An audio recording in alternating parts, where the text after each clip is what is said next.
Let us pray. While I call for the opening prayer. Chaplain. Thank you. Don't jump the gun. On this day of celebration and achievement, we give thanks to God for students and staff who have challenged our perceptions and enriched our learning, and for family and friends who encourage us to achieve our goals. Bless all our graduates today as they journey forth from here to guide others on the paths of discovery and learning. In their teaching, may they use their creativity and vision to capture the imagination of others. May they use their gifts of compassion and understanding in seeking to uphold the welfare of our community and to care for those in need. Guide those who will use their newfound wisdom and skill to plan and engineer an exciting new future, and those who will reach beyond the boundaries of their science for the benefit of others. May blessing be upon all our graduates as they go forth with a spirit of courage and compassion to meet whatever challenge lies ahead. Amen.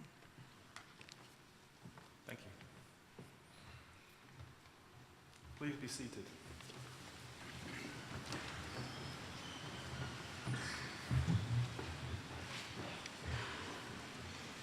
Now, as Principal and Vice-Chancellor of the University, it's my great privilege to welcome you all this morning to this first of our November graduation ceremonies. It's a very formal occasion in one sense, and we respect its traditions. But in Dundee, we also see it as an occasion of great celebration, and we try to do that with a sense of joy. And you all, as graduands and your friends and family here in the audience, have an important role to play in making it a joyous occasion. So please have a great graduation ceremony and enjoy the morning. Thank you very much. Now, I call upon the Vice Principal, Professor Nick Beach, to address the Assembly.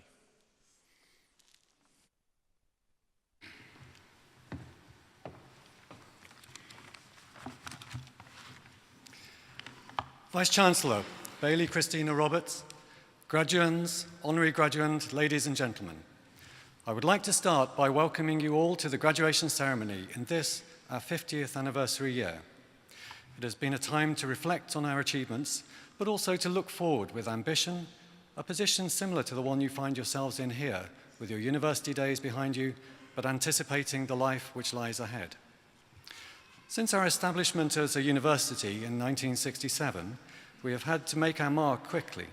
We have done so to the extent that the Times Higher Education ranks us as the best in the UK and in the world's top 20 of young universities, those aged under 50.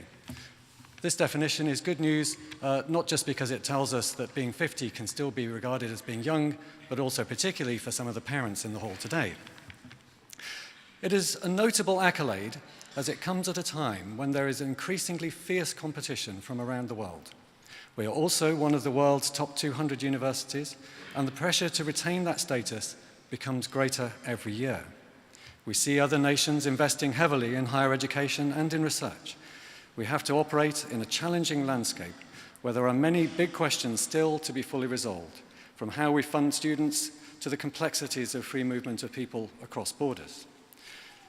To be successful and to continue to be amongst the best, we have to be innovative, we have to be flexible, and most of all, we have to maintain a commitment to excellence in all that we do. I hope that you have seen that in your time here. You as students have been at the heart of everything we do. A vital part of how our success is measured comes through the various student surveys and assessments of our teaching. In these, we have been consistently rated amongst the best universities in the UK, capped by a Gold Award in this year's inaugural Teaching Excellence Framework. As students, you have helped shape what we do and who we are as a university.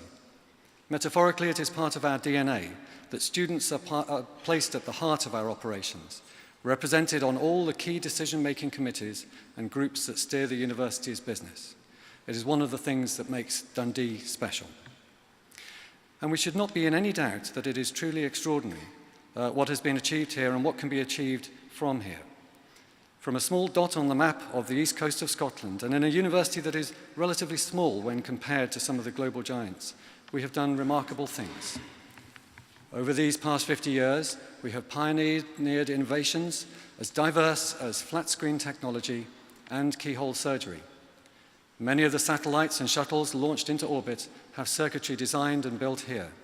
Our biomedical research underpins global efforts to tackle cancer, diabetes, and tropical diseases which kill millions each year.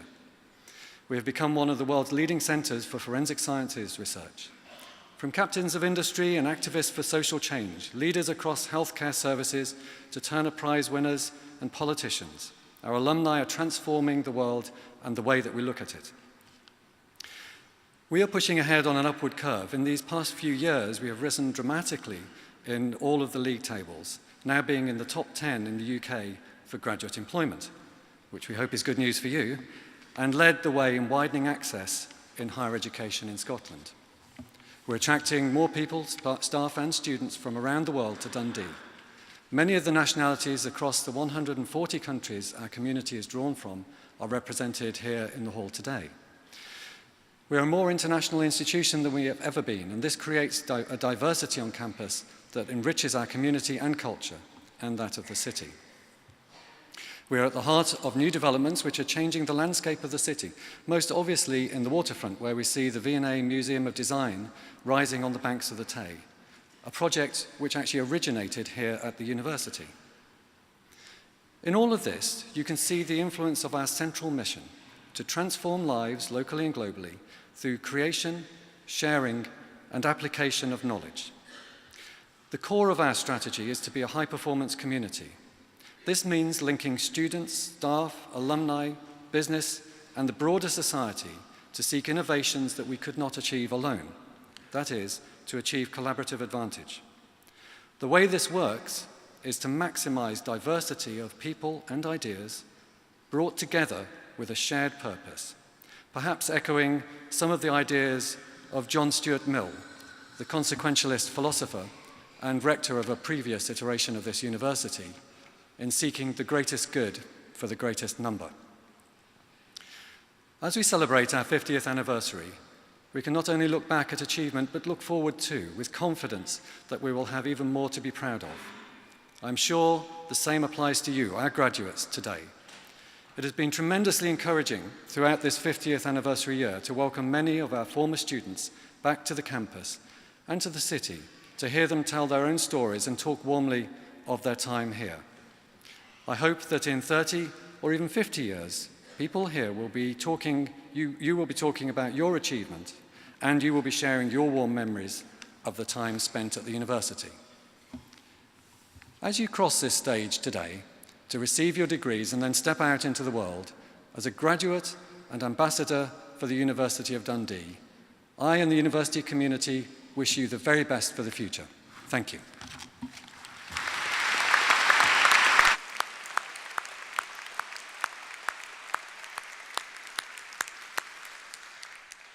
Thank you, Professor Beach.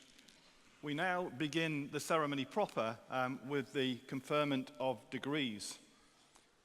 And I begin by calling upon the Dean of the School of Education and Social Work, Professor Tim Kelly.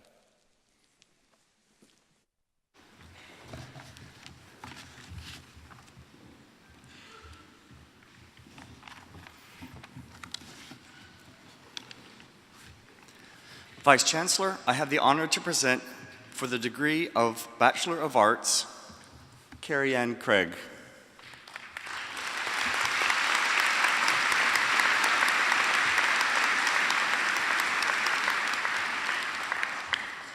Jillian Daly.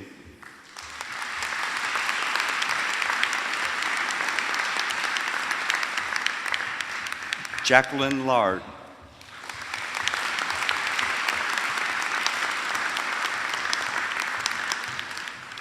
Jillian Lynch.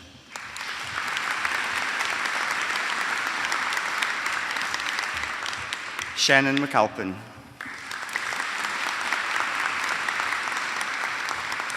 Greta Malloy.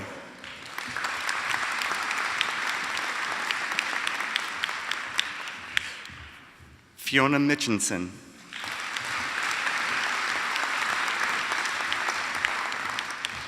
Gemma Patterson.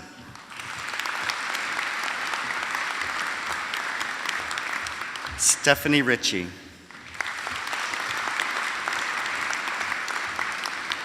Diane Smith.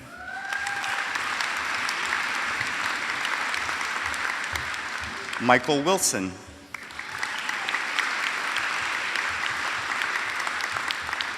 Patricia Eccles.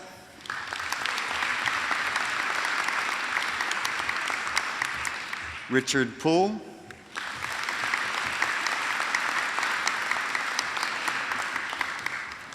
Paul Clark.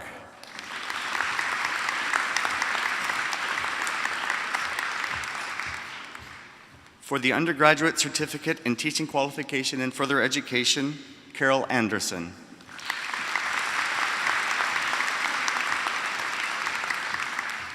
Scott Beadle.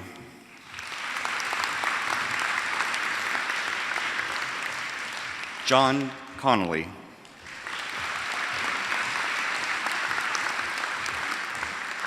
Jillian Conway.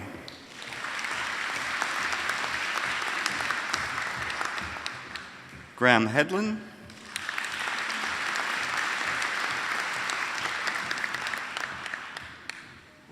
Blair Ennis.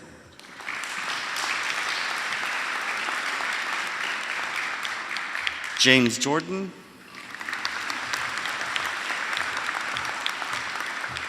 Colin Kirk.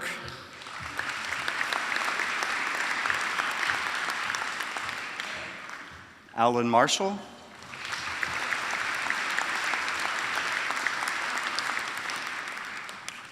Carol Neal.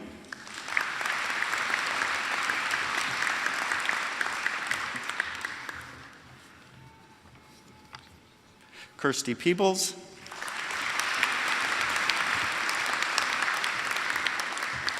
Beverly Robb.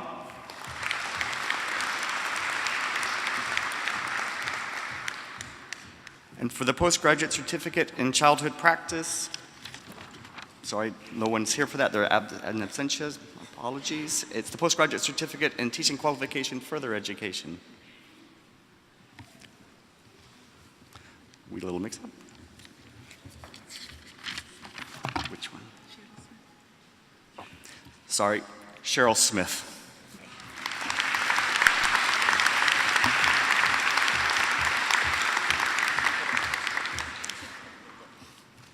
Now for the postgraduate certificate in teaching qualification and further education.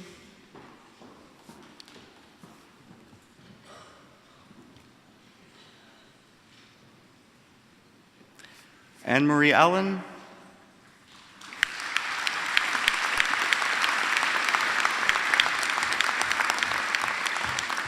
Claire Anderson.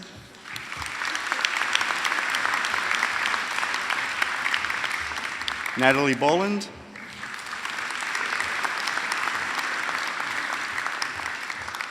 Paul Cartmel.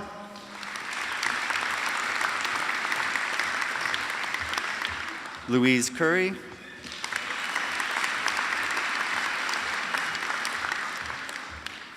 Jermaine Dudgeon.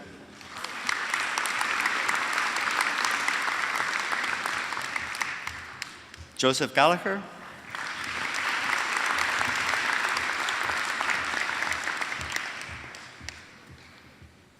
John McQueen.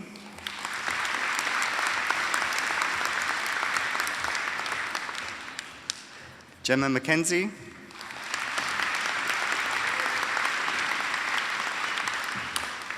Kaylee Moore.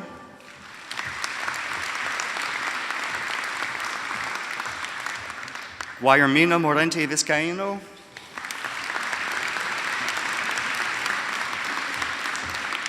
Karen Robertson.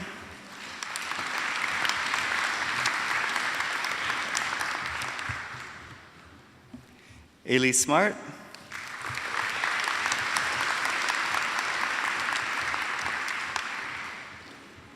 For the postgraduate diploma in childhood practice, Stephanie Beckman.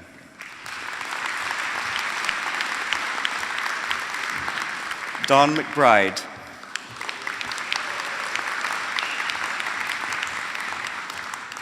And for the postgraduate diploma in leadership and innovation, Khalid Ali Alabushi.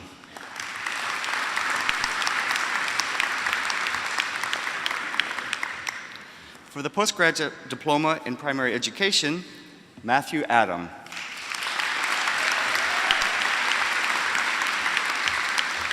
Gemma Alexander. Susan Alexander.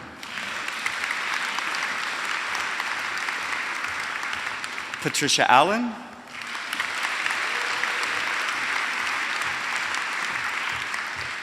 Sarah Anderson.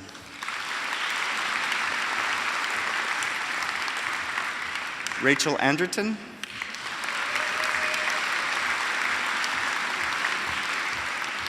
Hannah Atkinson.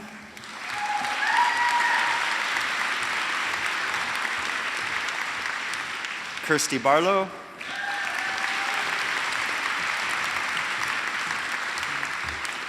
Rachel Barr.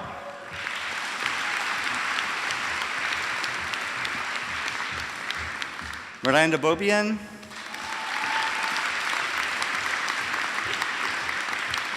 Lauren Bell.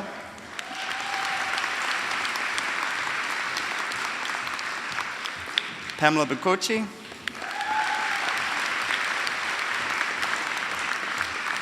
Joanne Bowles.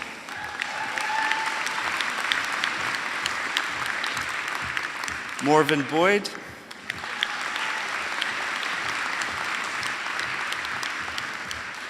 Megan Brewer.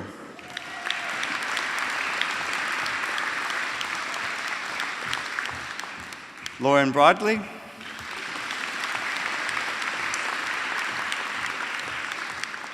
Stephen Brown.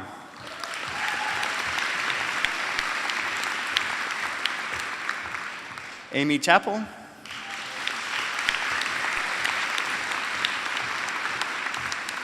Charlene Cochran.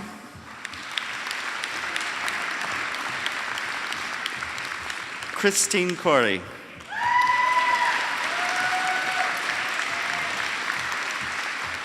Andrew Cowan.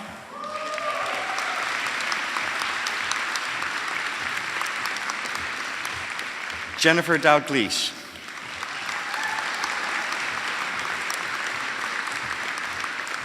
Jenna Davidson.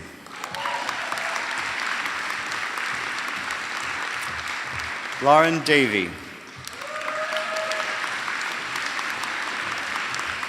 Natalie Deacon.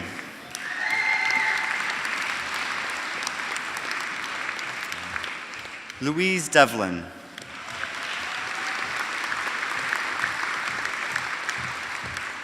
Claire Donnelly.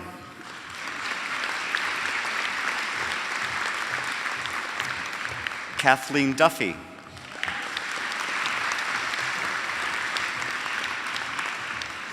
Parminder Dule.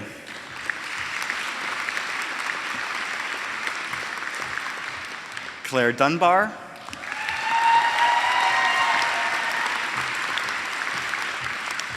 Lisa Edwards.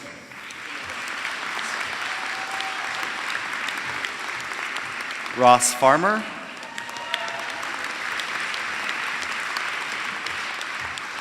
Sarah Fawcett.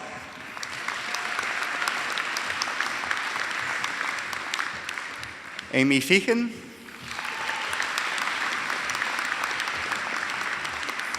Stephen Fox.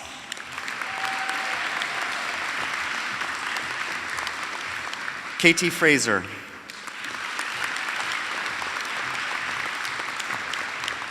Elaine French.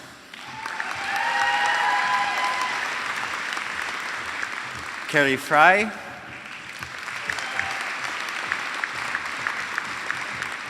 Gillian Gallagher.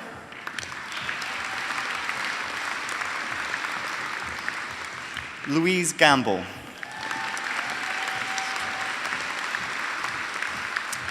Anna Genestri.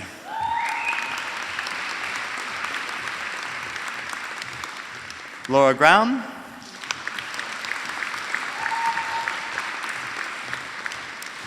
Lucy Haley.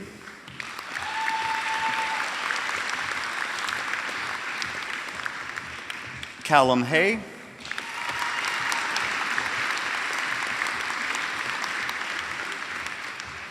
Lauren Higgins,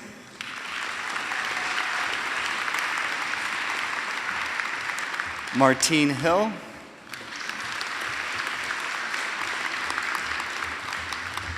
Emma Hodge,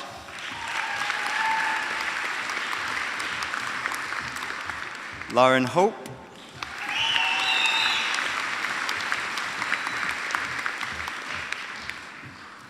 Lee Horn,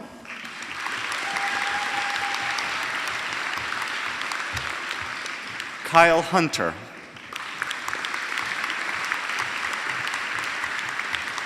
Rebecca Hunter,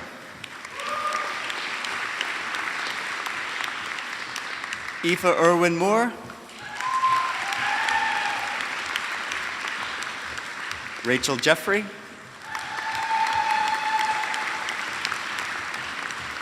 Robin Kane,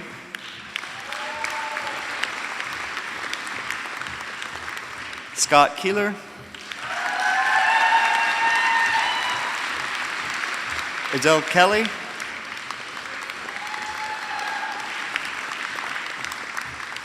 Adam Kinnear,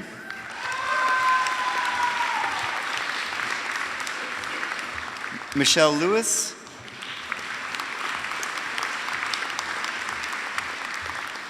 Katie McFarlane,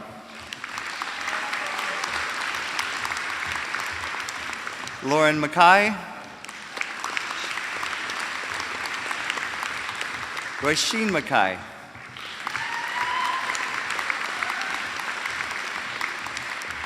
Caroline McLean,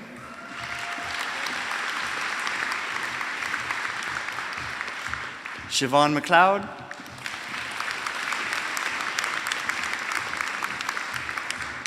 Rachel Malcolm,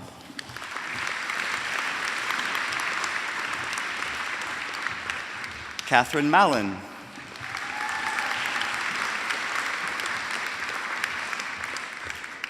Helen McAlpin,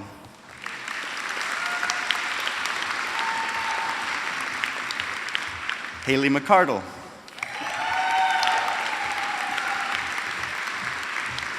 Karen McCormick,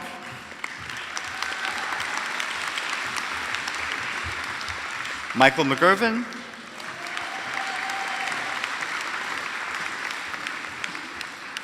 Claire McAnally,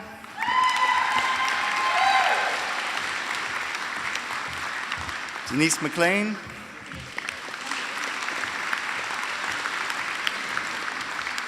Katie McNamara,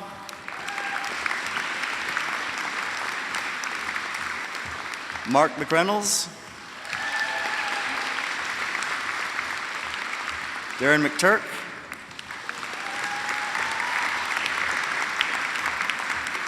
Siobhan Moncrief,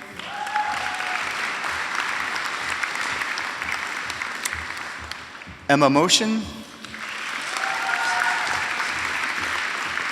Sana Nappen,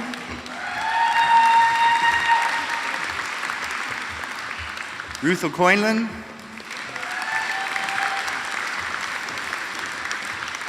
Gemma Patterson,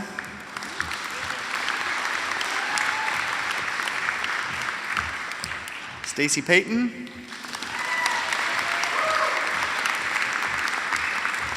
Claire Pattinson,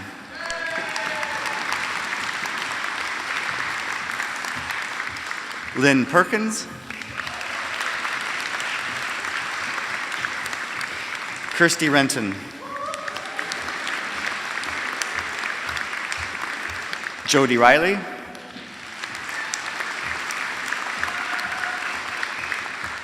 Charlotte Roberts,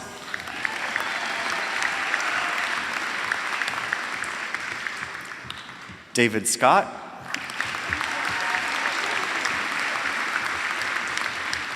Jane Shivas,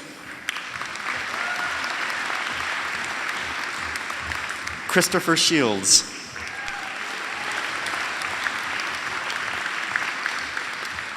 Laura Simpson,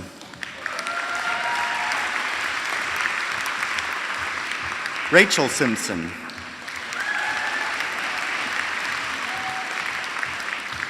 Rebecca Smart.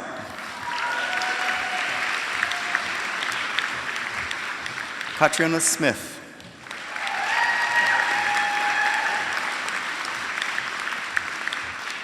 Valerie Smith.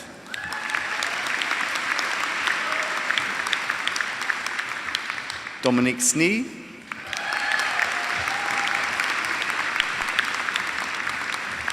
Jennifer Spence.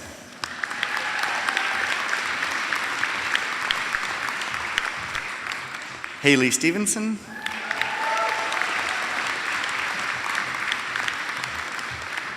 Daryl Stewart.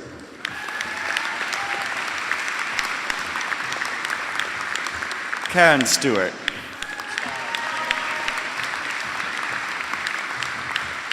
Allison Stewart.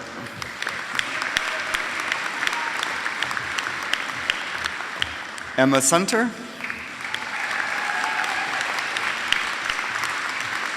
Claire Sutherland.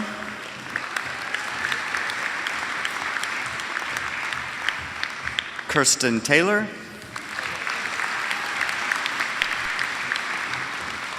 Lisa Watt.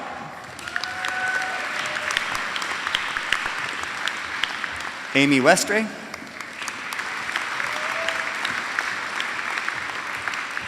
Erlen Wilkie.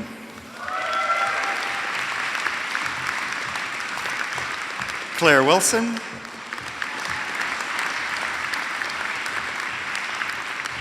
Rachel Wilson.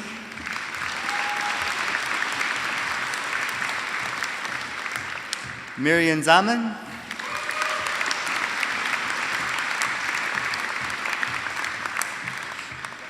And for the Professional Graduate Diploma in Secondary Education, Amandine Bernard.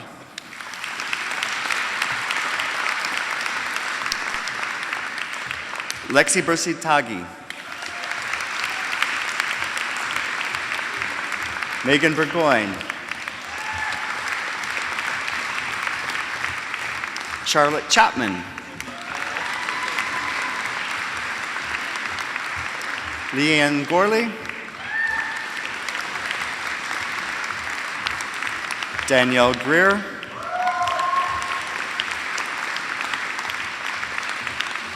Suzanne Jackson.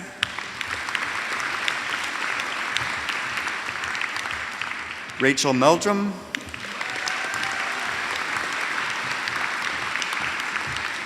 Kelly Quinn.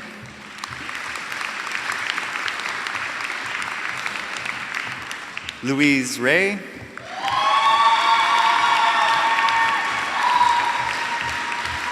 Riris Rigby Tobing.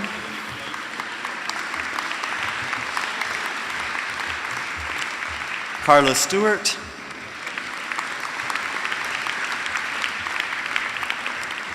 Liam Walker.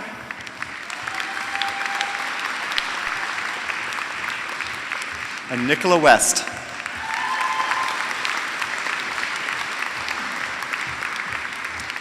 For Master of Education, Gregory Bautista.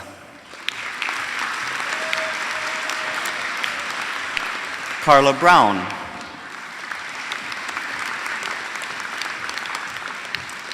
Emma Campbell. Caroline Cole.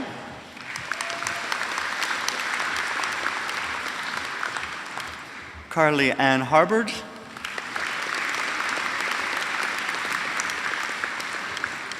Katie Kirk.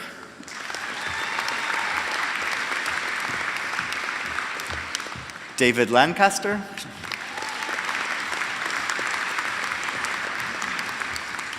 David Malcolm.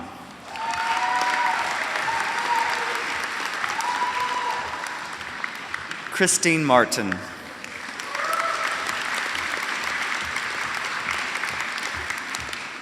Sharon McGuire.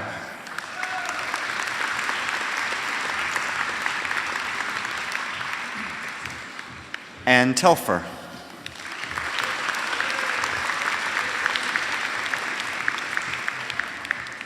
And for Master of Science, Helen Mackay.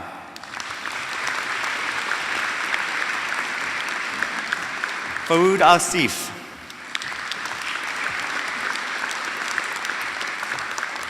Matthew Richardson.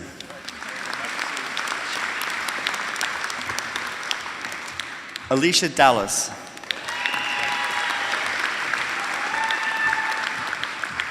Stephanie Durward.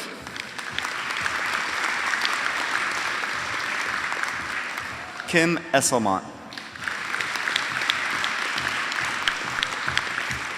Laura Goodridge. Kay Harper.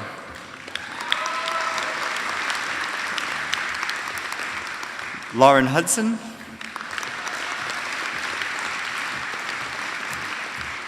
Garrett Lombard.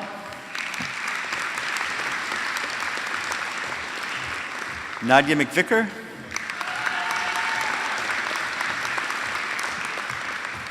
Mandishona Mutambusi.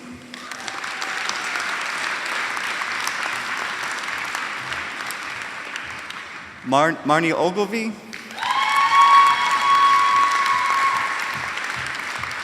Nadine Purdy.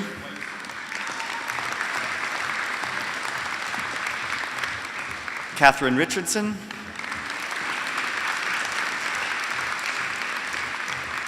Catherine Sheridan.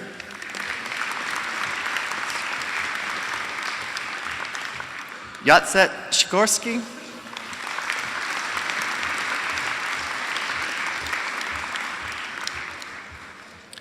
Joe Young.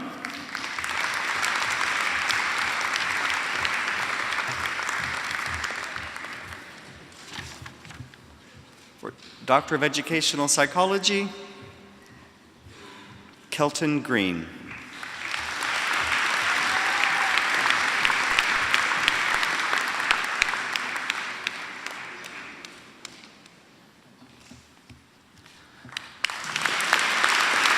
And for Doctor of Philosophy, Saleh Agadala.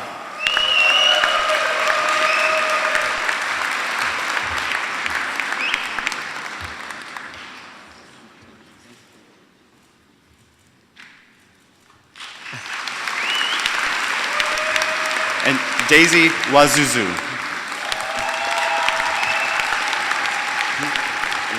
One more.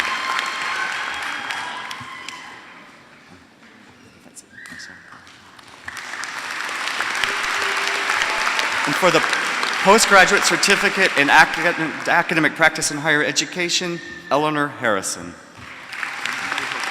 That's it, Eleanor.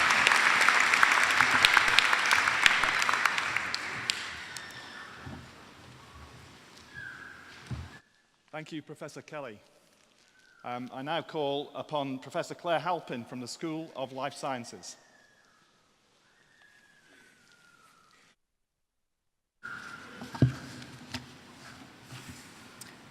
Vice-Chancellor, I have the honour to present for the degree of Bachelor of Science with Honours, Kirsty Riley.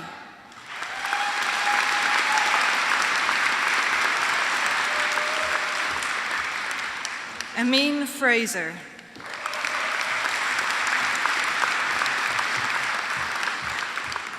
Aaron Cumming.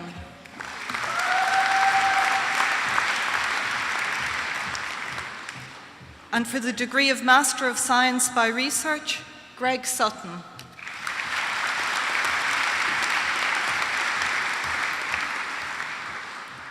And for the degree of Doctor of Philosophy, Tin Fung Leong.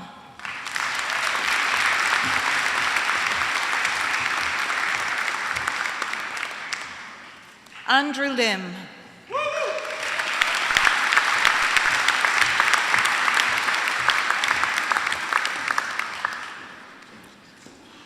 Olivia Lombardi.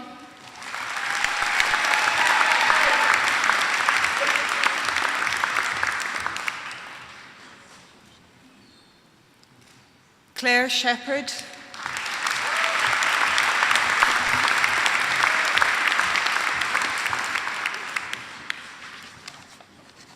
And Olga Suska.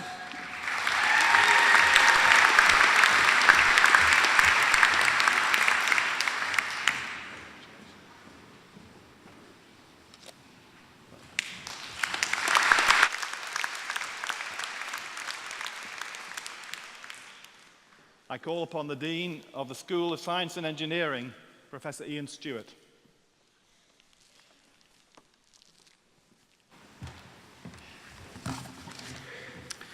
Vice-Chancellor, I have the honour to present for the degree of Bachelor of Engineering, Angus Clark.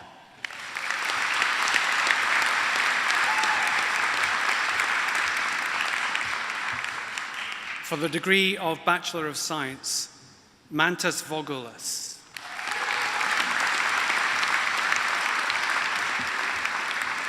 Ross Adamson.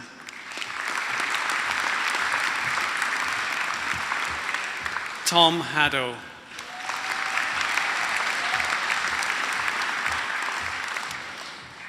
For the postgraduate diploma in applied computing, Georgios Kapsalakis.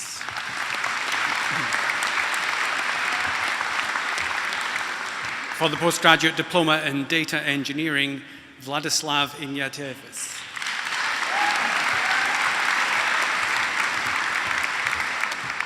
For the postgraduate diploma in user experience design, Leila Ibrahim.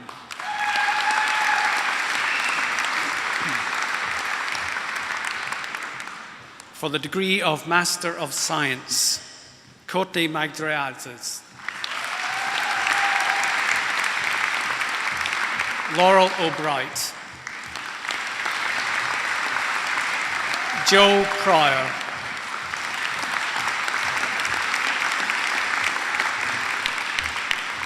Gillian Welsh.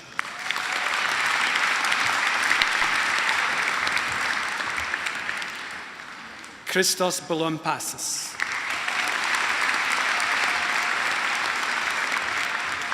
John Donald. Robert Daudalis. Michael Glass.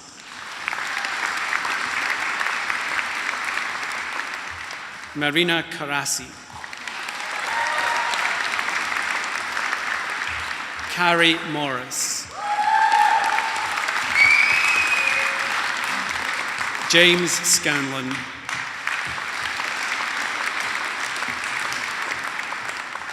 Ricky Sheck.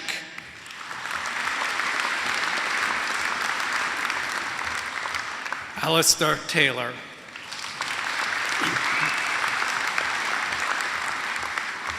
Christopher Dawes.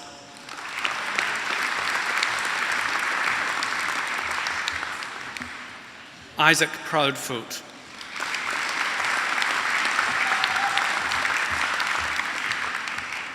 Anton Skolasovas.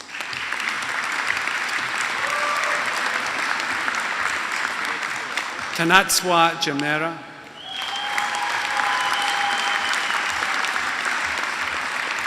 Charlotte Keach.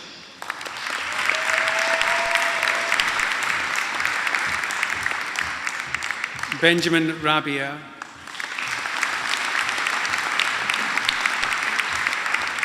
Yikong Shang.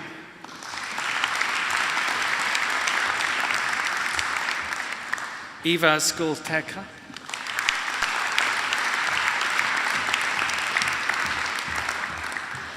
Yepei Yao.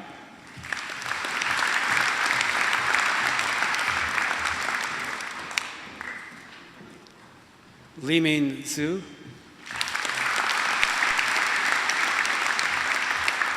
Zichi Zhu.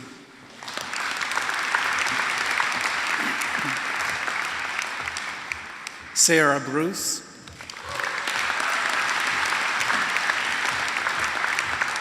Lawrence Hickman. Adam Hindmarsh.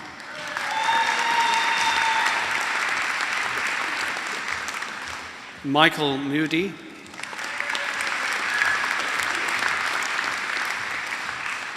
Georgia Panagiotidou.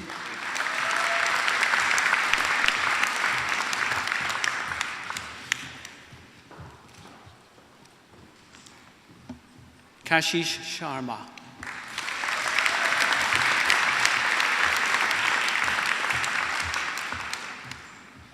Paraskevos Messios.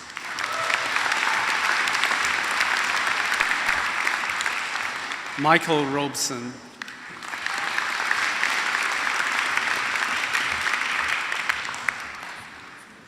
Elizabeth Aikenhead.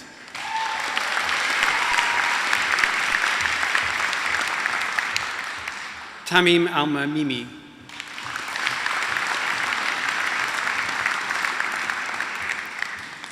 Kirsten Bransfield-Garth. Megan Demo.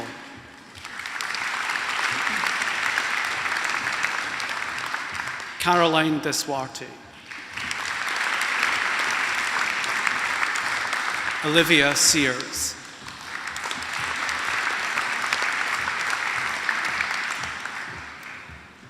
Francisca Albert.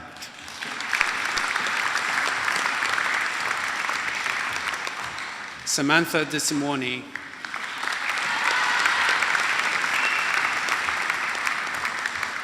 Emily Geekin.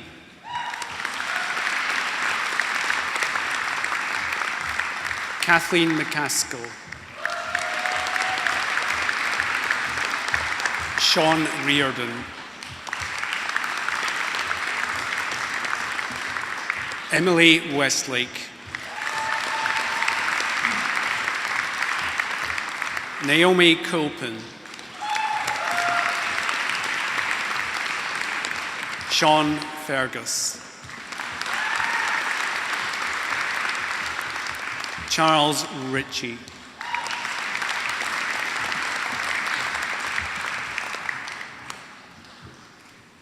Georgie Valchev.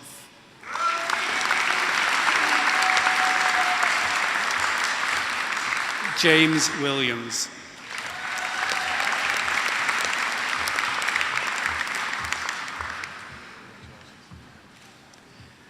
Sarah Ramanzada.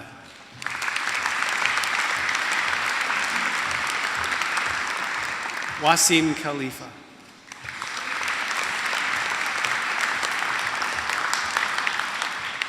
Wasim Oyarenidi.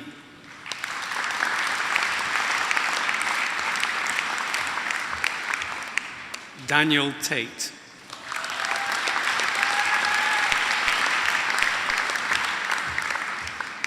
Julius Blom.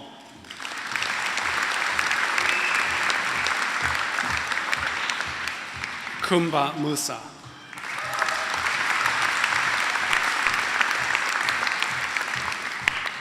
Kerr Sturrock.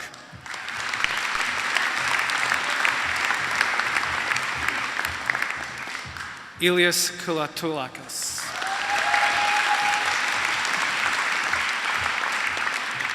Marianne Kusiapia.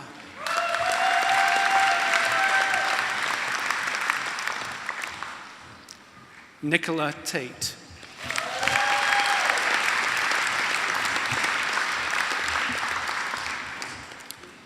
Ryan Berardi.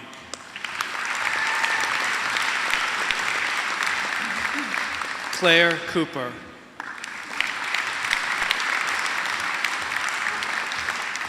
Imogen Ridley.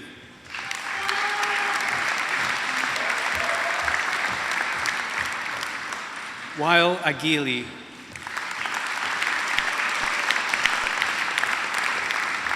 Saeed Al-Katani.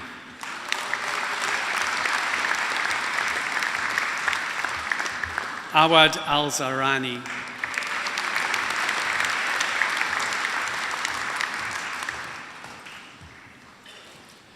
Fatin Abdullah.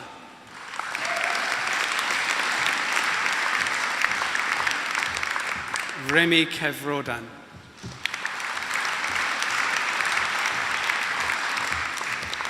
Sukisa Mayanya.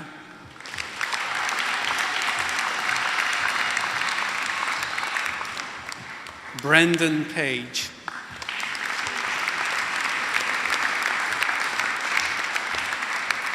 Ingrida Petkute.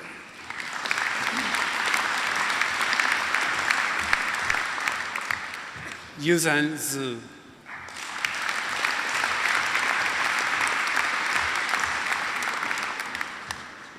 Matthew Brogdon.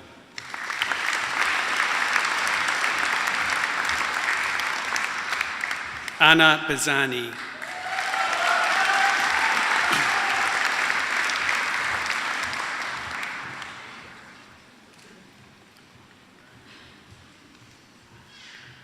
For the degree of Doctor of Philosophy, Ali Al-Khatani.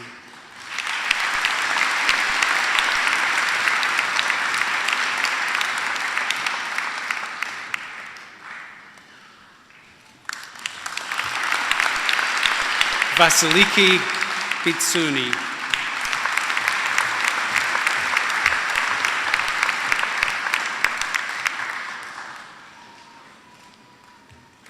David Gibson.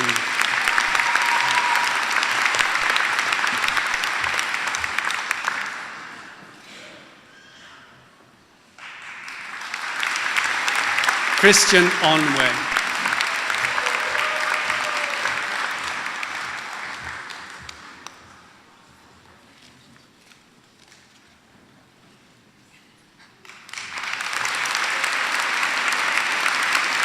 Dalong Zhang.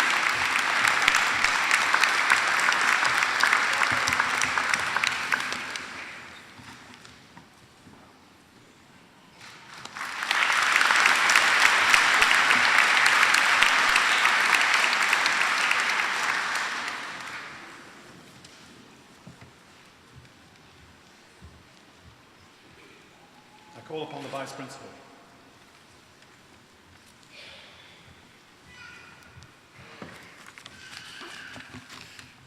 Vice-Chancellor, I have the honour to invite you to confer their degrees in absence upon the candidates who have been unable to attend this ceremony. By the authority of the Senate, I confer these degrees.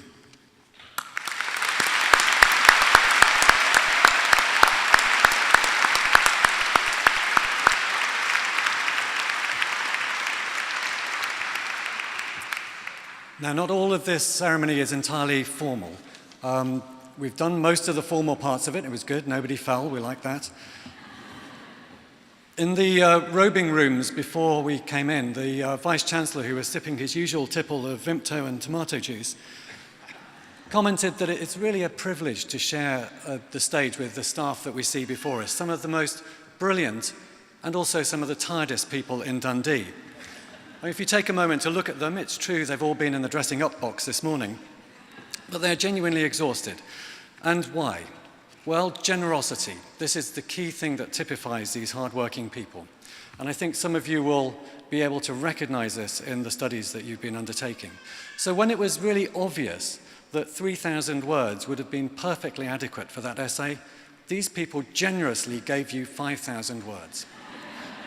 When a 2-hour exam would have been more than what is needed to distill the full knowledge that you've got of a particular module, 3 hours was the minimum they would give you.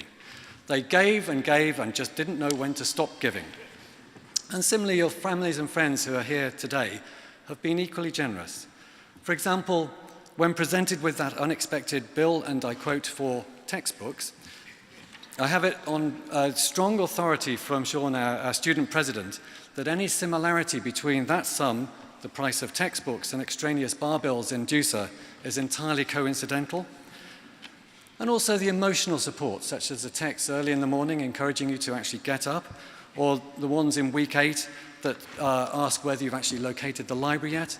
These forms of emotional support are enormously important to us. So now is your chance to thank both your colleagues and friends within the cohort, your friends and families who are here, and the staff who are on the stage.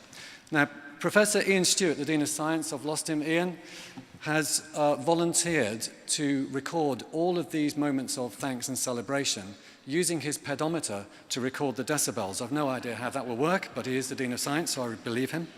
So what we need to do is set the record for the loudest, most impolite thank you that's possible to achieve. There are no constraints at this point, and I'll just start you off by saying many congratulations and the best to all of you. Well done.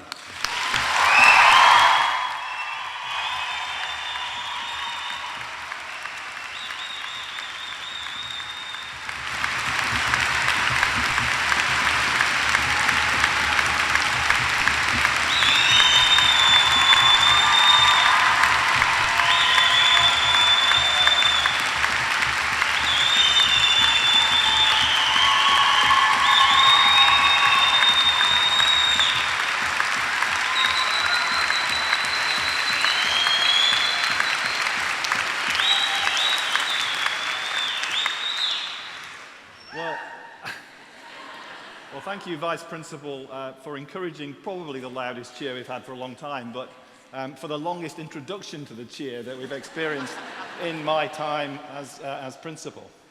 Thank you, and well done to all of you. So, I now call upon Vice Principal Wendy Alexander to present the Honorary Graduate for the degree of Doctor of Laws.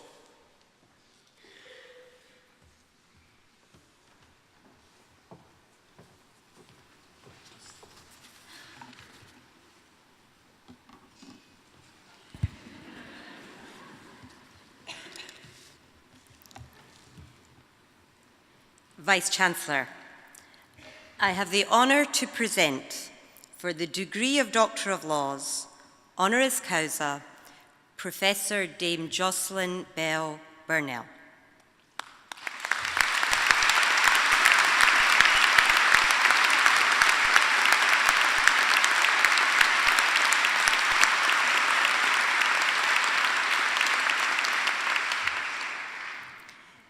Dame Jocelyn is a world-famous astrophysicist. Almost 50 years ago, while still a postgraduate student herself, she discovered pulsars. And Jocelyn's whole life story has been about breaking new ground, often against the odds. It's a story that should inspire every student embarking on their professional life today. So let's go back to the beginning. Small town Northern Ireland in the 1950s. As a little girl, Jocelyn loved astronomy. Her interest was sparked by the books that her father, who was an architect, had brought home when he was helping to design a planetarium. However, there was a problem. Aged 11, Jocelyn, and somewhat suspiciously, every other little girl in her class apparently failed the 11 plus. Now, fortunately, Jocelyn's parents were somewhat sympathetic when she said she didn't really feel she was cut out for domestic science, and so the school were persuaded to let her study science. And of course, next term, she came top in science. At 13, she set off to boarding school in York, and she took A-levels in maths, further maths, and physics. From there, she went on to Glasgow University to study physics. She was one of only 2 women in a class of 40. She then proceeded to Cambridge to embark on a PhD in radio astronomy. Jocelyn has described how Cambridge felt her, and I quote, "My education in Northern Ireland, York and Glasgow did not prepare me for the suave confidence that I found in Cambridge in the autumn of 1965. I was provincial and female. Cambridge men seemed very clever and some quite keen to let one know it. I was overawed, and I concluded that my admission as a graduate student had been a mistake, one which would soon be discovered, and I would shortly be sent down, deemed too stupid to succeed in Cambridge." Now, of course, Jocelyn was anything but a failure.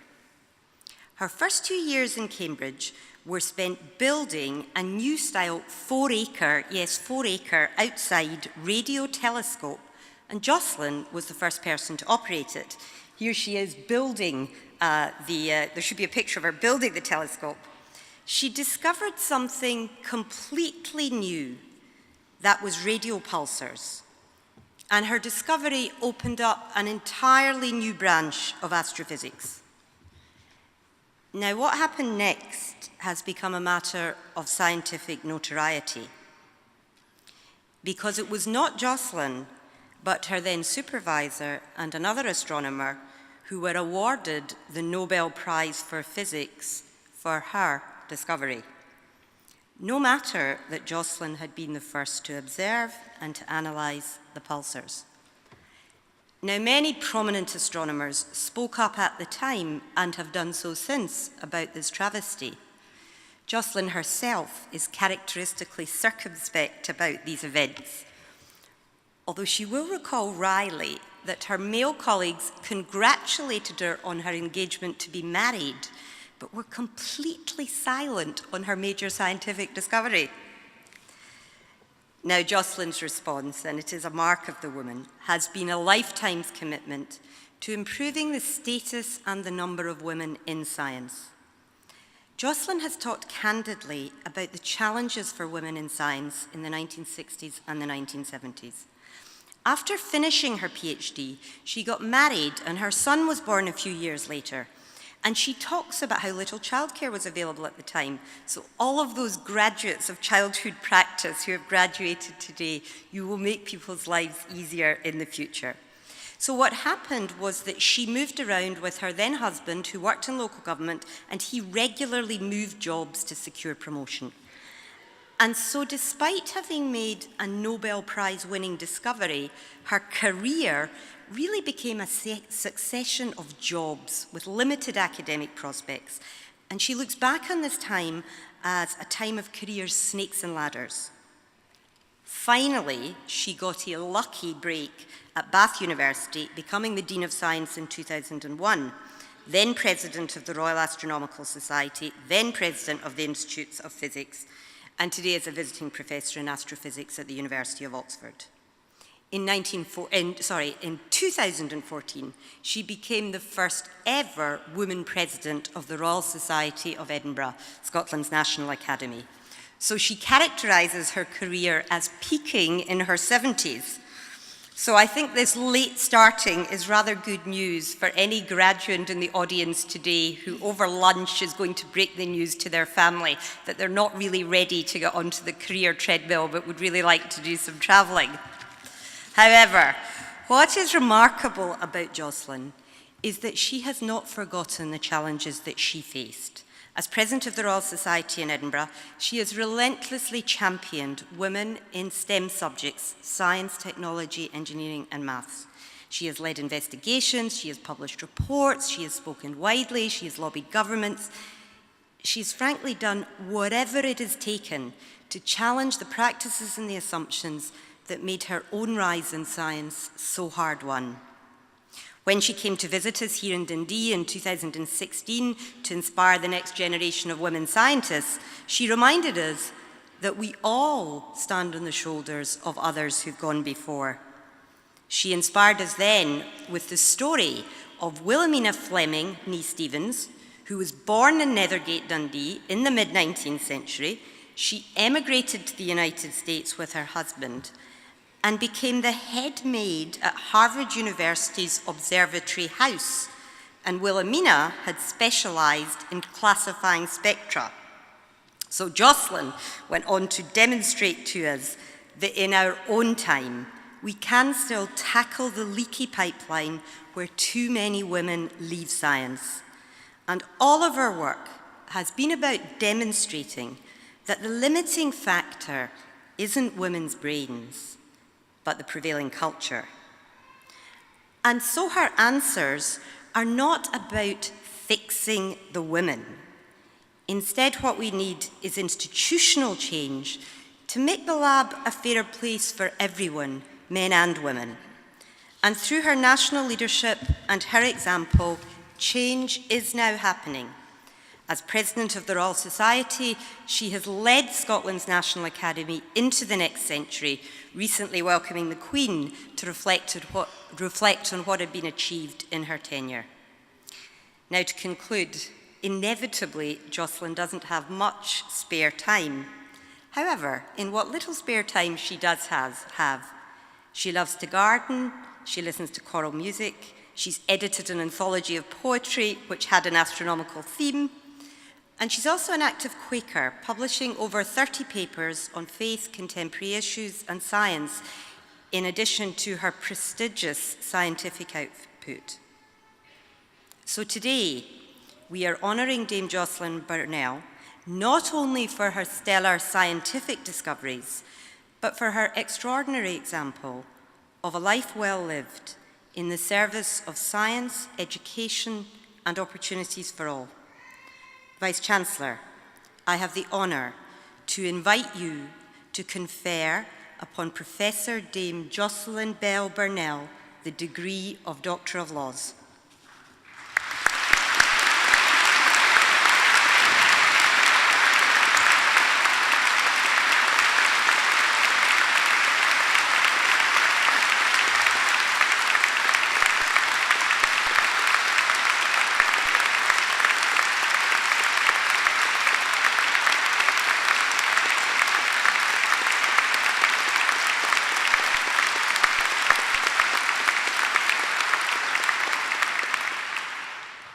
By the authority of the Senate, I confer upon you the degree of Doctor of Laws.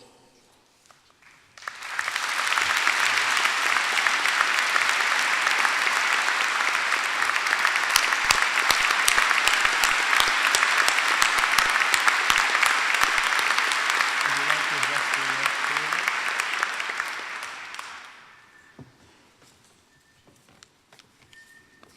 Principal and Vice-Chancellor, Lord Provost, members of the university, graduates, ladies and gentlemen. Thank you, and thank you also, Professor Alexander, for this wonderful occasion.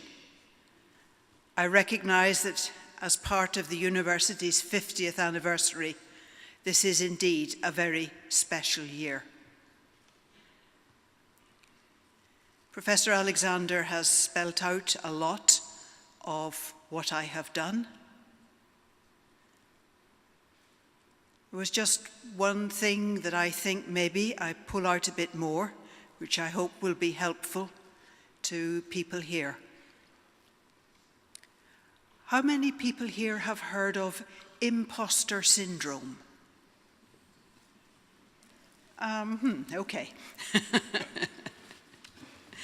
You've heard a certain amount about this already, but Professor Alexander didn't use the phrase. When I found myself in Cambridge as a female from the north, I felt extremely inadequate. And yeah, they were all very clever, apparently. And I was quite convinced they'd made a mistake admitting me, they'd throw me out. This, I now recognise, is classic imposter syndrome. I'm currently based in the University of Oxford, and it's something that universities of Oxford and Cambridge and other very prestigious places need to recognise, because particularly in my college, we get students from inner cities, for example, very bright students, but maybe students who hadn't really considered themselves Oxbridge material, and they turn up and everybody else is terribly suave and confident, and they hit the panic button. I'm not good enough for this place, they're going to throw me out. And in bad cases, the student goes on to say, I'd better leave before they throw me out. And sadly, some of them do. When in fact, because they're not stupid and because there's a lot of support, they probably would never have got thrown out. I'm a bit more of a fighter, so I said, they're going to throw me out, but until they throw me out, I'll work as hard as I can so that when they throw me out, I won't have a guilty conscience. I'll know I've done my best. Now, your background may not be very different from my background. Mine was Northern Ireland, schooling in the north of England, undergraduate in Glasgow. And I'd never lived that far south before. And of course, they're all terribly smooth and affluent down there, aren't they? If you find yourselves somewhere where you think maybe they're all terribly bright or competent or whatever, and you're inclined to hit the panic button, I'd recommend the same course of advice. Okay, maybe they are going to throw you out, but don't give up yourselves. Don't run away. Do your very best. so that when or if they throw you out, you won't have a guilty conscience. And in fact, they probably won't throw you out. And because you're doing your very best, you'll do brilliant work. So I hope that will be an encouragement to some of you who will inevitably find yourselves in places where you think, what the heck am I doing here? This is not my scene. They're all too brilliant. I do, however, wish all the graduates very, very well. I'm sure you will shine, and maybe you'll even shine effortlessly, but you might have to make a bit of effort. I hope also the university goes from strength to strength. It's come a fantastic way in 50 years. May the next 50 be equally wonderful, and the 50s beyond that. And thank you all again very much for this honour. Thank you.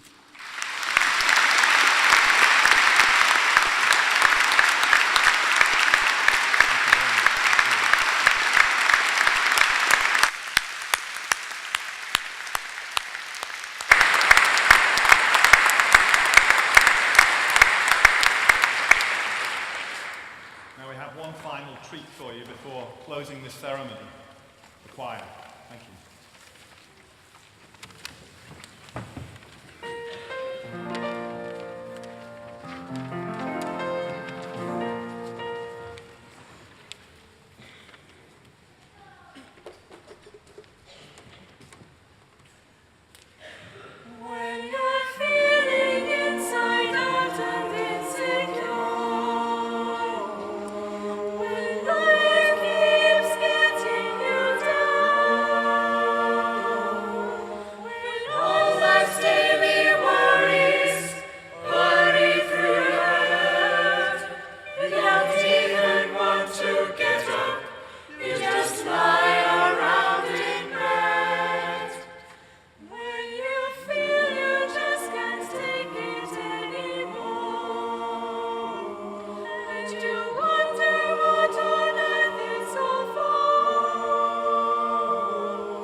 Thank you. Would you please be upstanding?